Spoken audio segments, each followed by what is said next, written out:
We are seen now as the go-to place for any evidence, research evidence, on small business growth and performance, productivity issues in particular to the fore.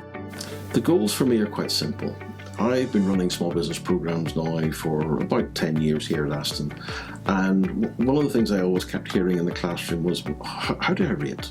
How do I perform against other similar business like mine in my sector? And it was really a struggle for us to be able to answer that definitively.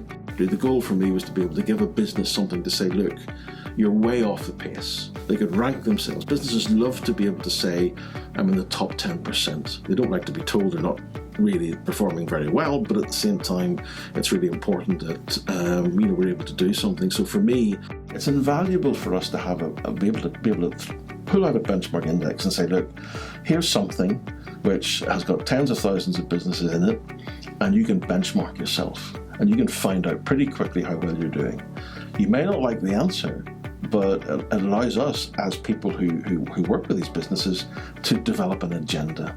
If we look at our growth programs here at Aston and other ones that I work across in the UK, it's really important that productivity is embedded. So for me, it's about breaking it down into leadership management, people and culture, innovation, internationalization, digital new technology adoption, all of that sort of stuff, which I know adds up to what I mean by how well a business is doing.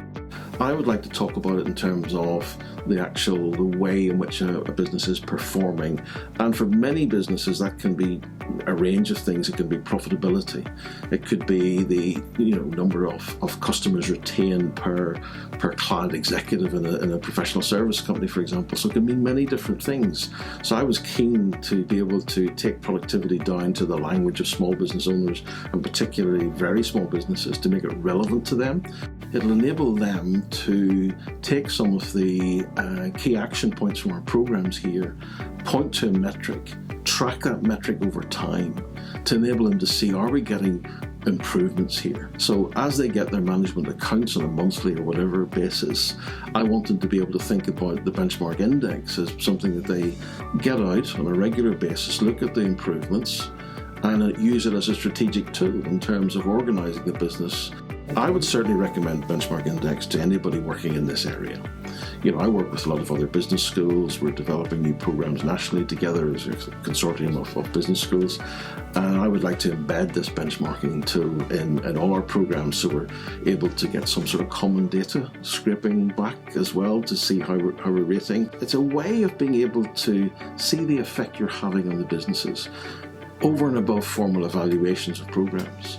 This is actually real-time benefit to businesses. So, of course, I would recommend it. I think we all should be using some sort of a benchmark index. And if we could roll this out for every small business in the country, it would be of tremendous benefit, not just to them, but also in terms of the people they work with.